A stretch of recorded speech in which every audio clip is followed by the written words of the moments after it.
Thank you for joining the Florida Center for Students with Unique Abilities December webinar.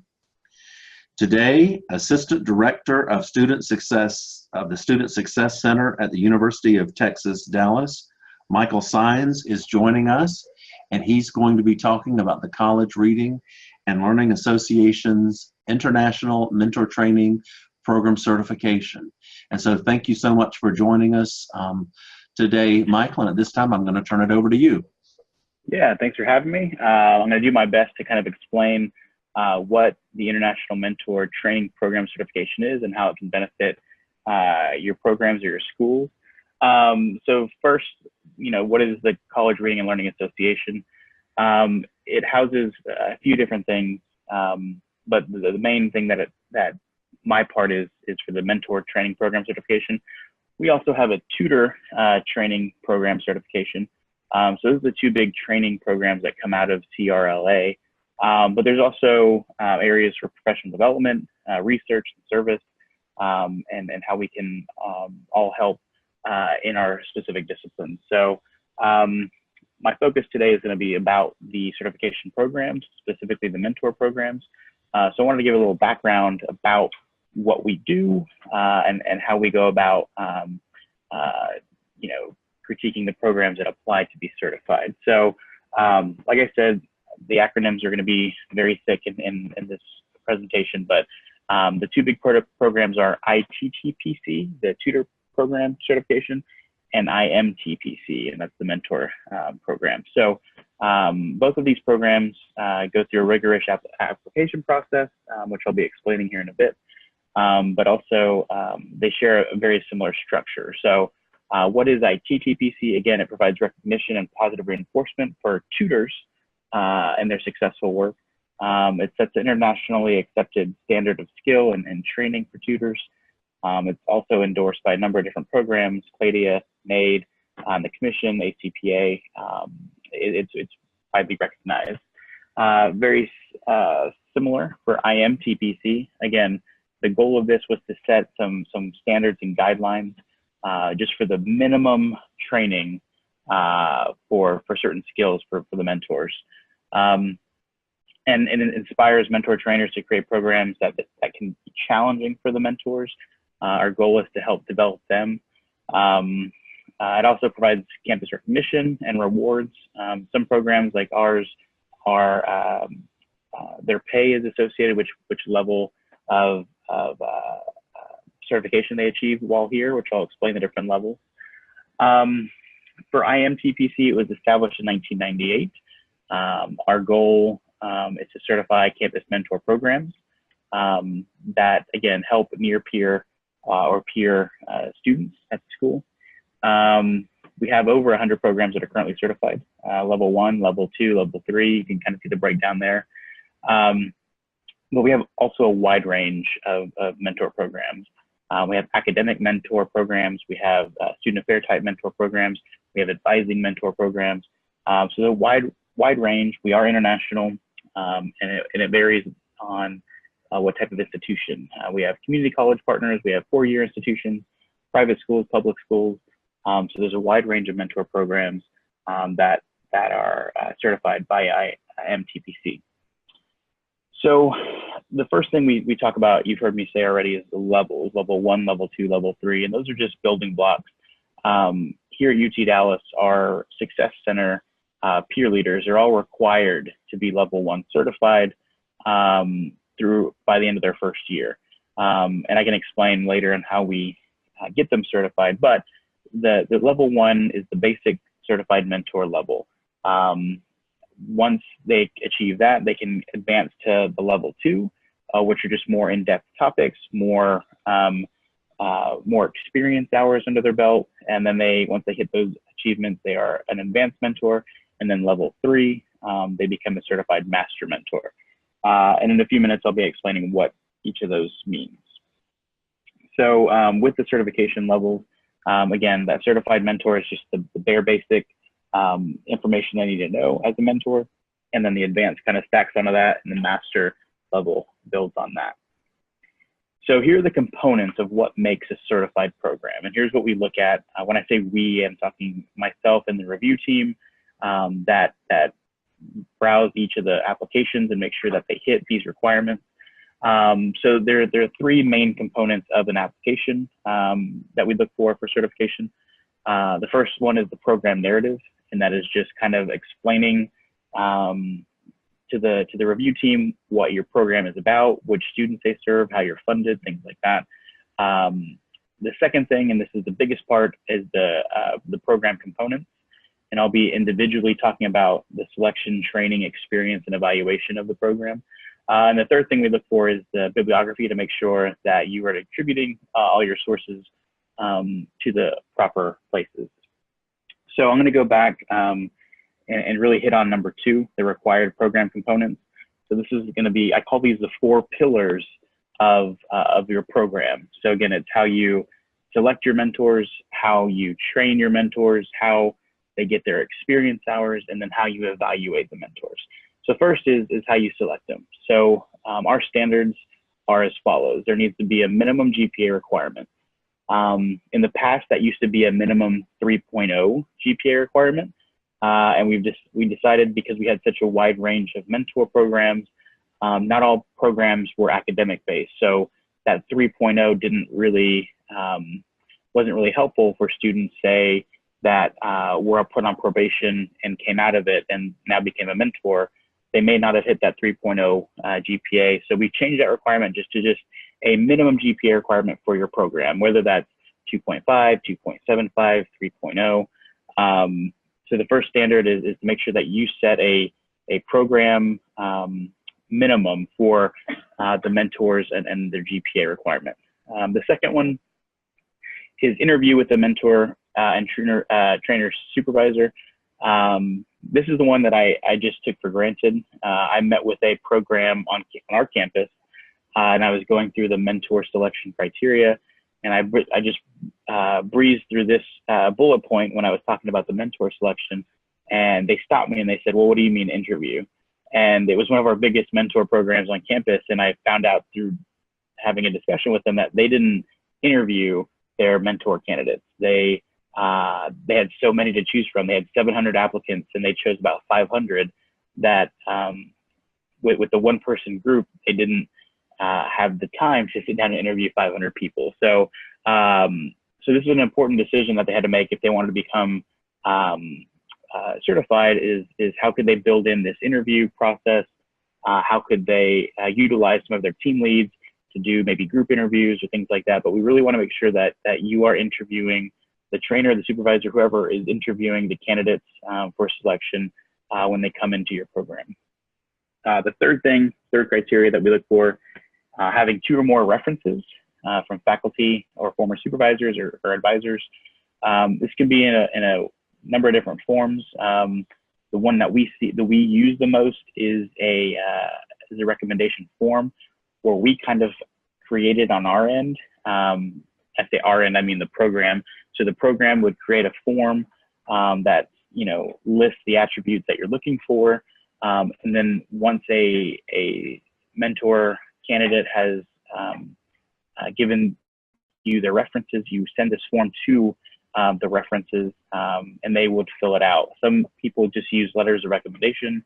So it all depends on the program, depends on what your information you're looking for, but we do need to see some sort of reference form or reference list that programs are using. And the last bullet point on mentor selection, again, this one's optional, but we've seen some programs utilize the personality type assessments, Myers-Briggs, things like that, just to kind of get a sense of who they are as a mentor candidate. And then they in turn use that to match up mentees and mentors, whether they're similar or whether they're complete opposites. They use that information to kind of pair up their mentees and mentors. So so that's the first, I guess, pillar of the criteria that we're looking at is mentor selection. We're going to move on to mentor training, which is the second big pillar. And this is really the bulk of the application and how we certify programs. So it's going to take up most of the time because it's so much to talk about. But in the mentor training, there's set of standards that we're looking for when we're talking about how to train your mentors. And the one thing that we looked at are, how are you doing it? How often are you doing it? How many hours are you doing it? And the one thing that we start off with is looking at the format of the training. We've seen a wide range of formats, from workshops to courses to online to self-paced, or a combination of all of them. I've been at UT Dallas for 6 years, and we've changed our training, I believe, 4 times every other year, it seems like. We used to do an all-day or a 2-day intensive 15-hour training at the start of the semester. And then we've slowly turned that into 2 half-days,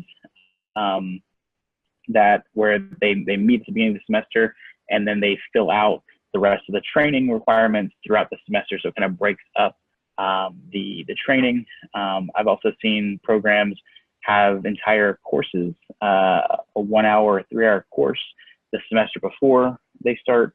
But again, any of the combination works above. So for the training requirements, we're looking at standards, outcomes, and assessments, SOAs. We're looking at specific topics that we cover, which I'll cover in a second, and then the length of time. So with the level 1, there is a caveat to level 1. Option 1, again, remember I mentioned the tutor training program. So if you have a program that is certified in the training, the tutor training, then you can use that level 1 training plus 5 additional mentor training hours.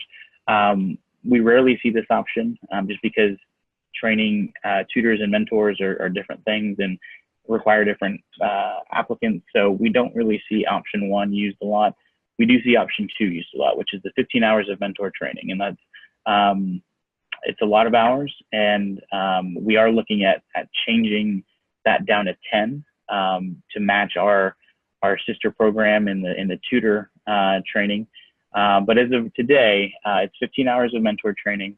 And I'll kind of go into what topics we're looking at. So with level 1, you have the option 1, which is about if you already had your tutor training certification. So that level 1 certification plus the role of the peer mentor, do's and don'ts, professional ethics, establishing rapport, motivating mentees, and then the remaining elective hours to round out your 15 hours. Option 2, again, we have these required topics: role of the peer mentor, do's and don'ts of a peer mentor, ethics, establishing rapport, motivating mentees, questioning and listening skills, preparing to study, campus resources and referrals, and then the remaining electives. So the remaining electives is a huge list to choose from, that really is a build your own curriculum for whichever mentor program, whichever way you're leaning your mentor program. Some people care more about the time management, stress management. Some people care more about intercultural communication, public speaking, things like that. So you can build your mentor training from a wide range of topics. And there's one caveat to add to either of these levels or either of these options. It's, can you, what if I train my mentors on something that's not on the list? Well, that's perfectly fine. The last caveat of the elective is any workshop that is pertaining to your mentor program that you feel that your mentors need to know. So, so again, I'm focusing on option 2 just because that's the one we see the majority of. They have again, the required topics, and programs choose to combine 2 or 3 of these into one workshop. So it depends on your program and how you want to roll out your training. My program, for example, they roll up the role of the peer mentor, do's and don'ts, and ethics. We roll those 3 required topics in a 2-hour workshop. So when you're applying, you're just kind of saying, here are the topics, here's my training agenda, and here's how I'm hitting all the required topics and meeting the required topics and time for level 1. When we're talking level 2, again, we have the 15 hours training for level 1, we have 10 additional hours for level 2. So anyone that has achieved level 1, they need 10 additional hours of level 2 training, which would be a total of 25 training hours. And that's how they hit their training component. And again, this is if you are offering level 1, level 2, level 3. Some programs aren't big enough to offer level 2 and level 3 workshops. So they just apply for a level 1 certification. We see those in the smaller programs. We see those in community college programs to where they don't keep their mentors more than a year. So even if they wanted to do level 2 and level 3, they just don't have the leaders that stick around that long to achieve the training hours or the experience hours. So level 2, again, is your level 1 certification, which is 15 hours, plus an additional 10 hours of training. And we have some required topics in level 2. That will be the conflict resolution, mentoring boundaries, ways of mentoring, cultural awareness, academic majors and advising, and then however many elective topics to fill out your remaining 10 hours of level 2 training. We do level 2 trainings at UT Dallas a little differently. Whereas you see our level 1 required workshops for all of our peer leaders, level 2 is optional. They do not have to attend any level 2 workshops, but we hold those usually in the evening during the weekdays. So like we have some on Wednesday night that are running 6 to 7, 7 to 8, 8 to 9. And those are optional. They sign up for them, but we don't have full half-day institutes like we do for level 1, since we only see a handful of 12, 15 people attending these level 2 workshops, whereas we had 91 at our level 1 workshops.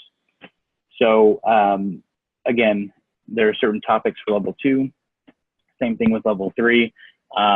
If you're looking at total hours, it's 35. Which is your level 1 certification, which is 15, level 2 certification, which is 10 more, and then your level 3 certification, which is 10 additional hours. So you're looking at a total of 35 hours of training for level 3. We are, at UT Dallas, we are not level 3 certified. We are certified up to level 2, but we have a lot of programs that have a level 3 certification. And those level 3 topics, the required topics are conferencing skills, constructive criticism, gender issue awareness, leadership styles, and then again, the electives. Now, if you are not looking to get certified in level 2 or level 3, you can still utilize any of these topics. Just because they're required for level 3 doesn't mean you can only use them for level 3. You can use them for level 2, you can use them for level 1. But if you are certifying up to level 3, then you need to keep these required skills or workshops for that level. So that wraps up the second pillar, which was the training pillar. And then we're going to look at the third pillar, which is mentor experience. So between the training hours and the mentor experience, those are the two pillars that the mentors need to keep in mind, because those are how they get certified. Once they hit their training hours, which is 15, I'll just use level 1 for example. Once they hit their training hours, 15 hours, and once they hit their experience hours, 50 hours for level 1, then they become level 1 certified. And you as a program are able to issue them a certificate once they hit that, the requirement hours. So what we look for in mentor experience is very simple. We look at how you track your mentors and how they have that interaction with their mentees. One common pitfall here is that people try to use like office hours or study hours as contact hours, and that's not the case. With the mentor experience, we're actually counting how many hours they've had with the actual mentee. And that doesn't need to be one-on-one. It could be a group mentee experience. It could be an outing. It could be a workshop. But to be counted towards mentor experience, they need to be engaging with the mentee. And so we want to know how you track that. So we want to see, is it a log? Is it some programs use session logs, and then they just keep track of those throughout the semester, throughout the academic year. but we really want to see how you're tracking that. And then the level breakdowns, again, level 1 is 50 hours, level 2 is 75 hours, and level 3 is 100 hours of experience. And so that goes back to, again, those smaller programs, thinking, will my mentors ever hit 100 hours of experience? Then finding a level that might fit your mentor experience. And just like with the training hours that I mentioned, we are looking at lowering the mentor experience hours as well. And so, but as of today, these are what the experience hours are if you're applying today. But in the spring, sometime we are looking at lowering those to 25 hours, 50 hours, and 75 hours. So that is some.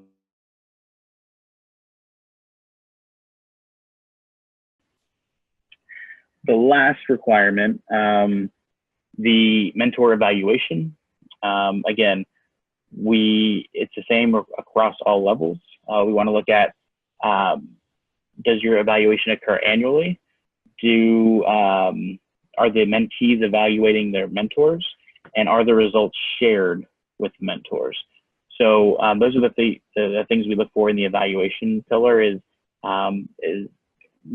what kind of survey are you doing? How are you observing your mentors?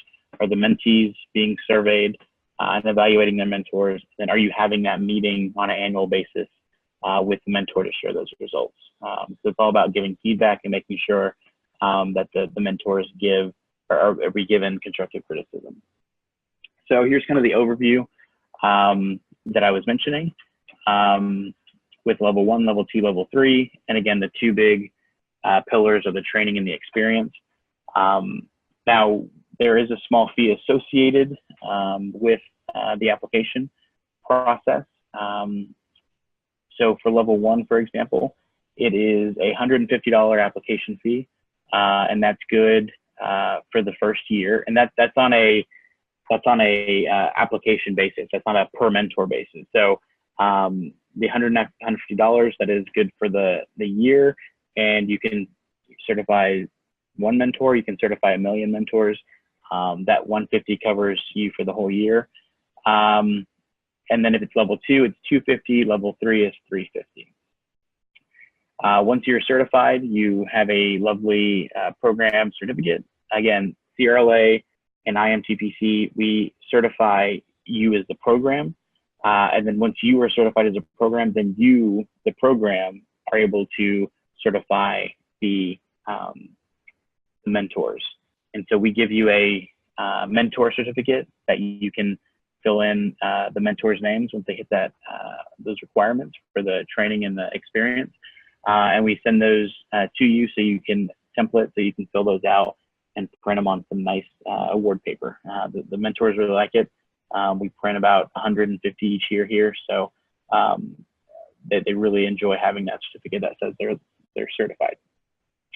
So going back to the application fee, there are 3 stages of the program certification. So the first year, once you apply that 150 for level 1, that's good for 1 year. After 1 year, you are applying for stage 2, which is the reflection and renewal. And then, so after that first year, you're paying 150 again if you're doing level 1. And for the renewal application, it looks very similar. We ask you to reflect on your first year. How many mentors did you certify? Things like that. And then that renewal certification is good for 3 years. That means that 150 now spans 3 years. After that 3-year renewal is up, then you're recertifying every 5 years. So again, it's the cost is very efficient. There's not many fees associated with it. So if you're looking at starting a program and you want to get certified, this is a very budget-friendly way to certify your program. So again, the application requirements, right now it's via Dropbox. In the spring, we are looking at getting that online, hopefully. That way it's a lot easier. But right now, the way to submit your application is through Dropbox. So all those, the 4 pillars that I talked about,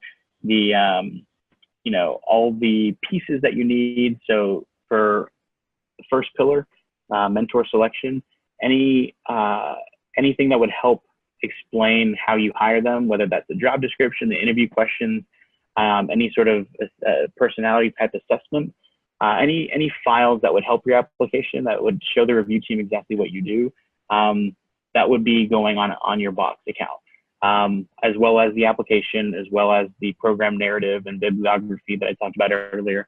Those things are all submitted or uploaded to Dropbox, and then that Dropbox folder is then submitted to me, as well as the payment submitted to CRLA headquarters, and then that gets the process rolling. All applications are reviewed and evaluated by trained reviewers. I share the Dropbox folder with them. Right now, the turnaround time is between 4 to 5 weeks. And we're always looking for more reviewers. So if applying isn't your thing, but you're very fascinated with the application process and how that works, we're always looking for more people on our review team as well. So what are the benefits? Again, there was a wide range of benefits. For me specifically, when I first started here at UT Dallas, we didn't really have a training. It was 2 hours, and they talked about paperwork most of the time. So for me, it really helped lay out a framework. So even if you don't want to get certified, I really recommend still using the framework of IMTPC, because it really helped me focus on setting a coherent curriculum for my leaders. And it took us 2 years of utilizing the IMTPC framework before we decided to apply. But it was really a great way to set my curriculum for training. It really helped me narrow what our mentors needed to know. It also gave confidence to our faculty. Faculty members sometimes are hesitant of giving up some control on training, or what, tutors or mentors or who they're helping with students. But when you say that they are CRLA certified, it really gave upper administration and our faculty some confidence that we know what we're doing, and where our mentors are being trained through a nationally recognized program. It also attracts program attention and interest. We've had a lot of applicants hear about our certification and training, and we were able to expand on our team because they are interested in this professional development. Because it's not just about training mentors to be better mentors, but also improving their professional development as well. And like I said, down here, we tie our wages to our certification levels. Most of our peer leaders come in around $10 an hour. Once they hit level 2, it's $11 an hour. Level 3 can go, some schools go all the way up to $12, $13 an hour. So it's a great way to tie it to certification levels. Again, ours is mandatory for level 1. You have to be a level 1 certified mentor before you're into the first year. And option 2 is voluntary, but we see a lot of interest in that just because, again, that professional development and offering ways for them to improve is great for them. So some best practices. This is a great way, this is a great slide that helps kind of figure out where you are as a program. So what is the purpose of your program? Who do they serve? What are some of the learning outcomes that you want for the mentors and for the mentees? Does your program have a mission statement? These are things that we worked on in our summer institute.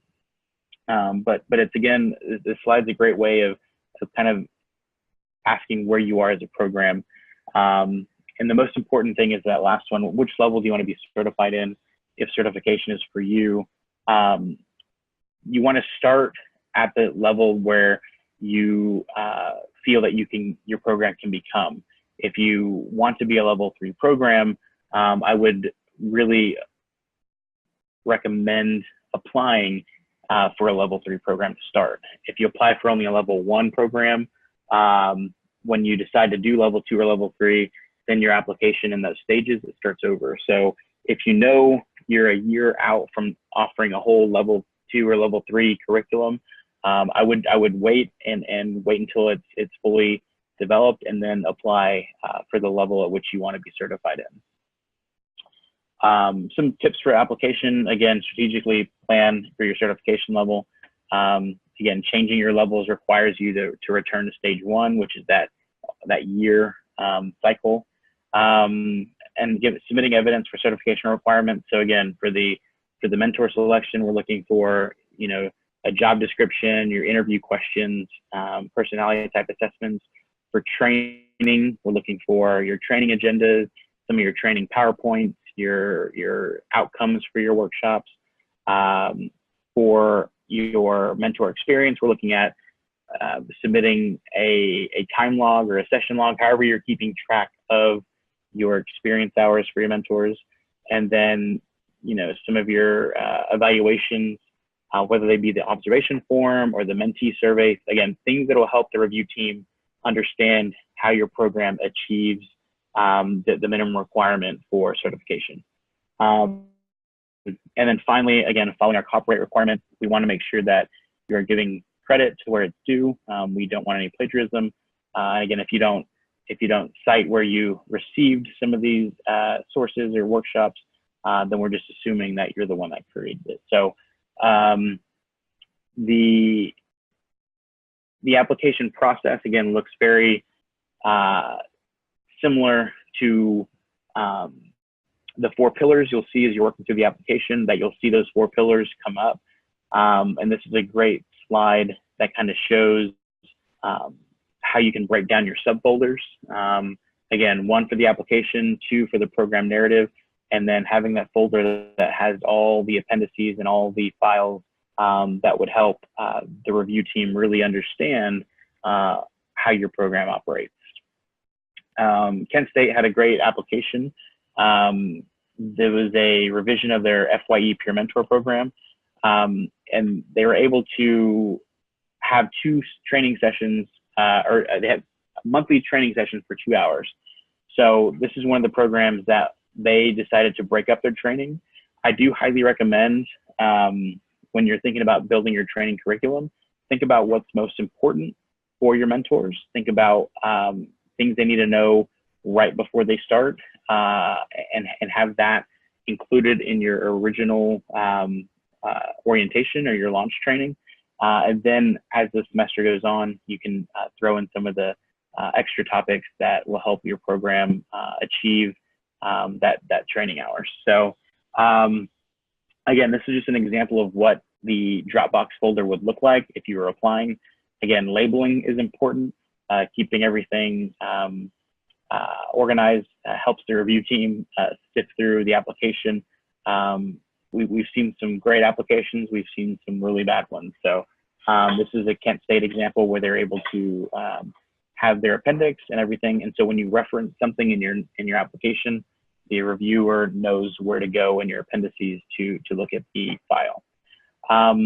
Some great training resources if you haven't already. These are some books that we've used in the past. I've specifically used the Active Training book.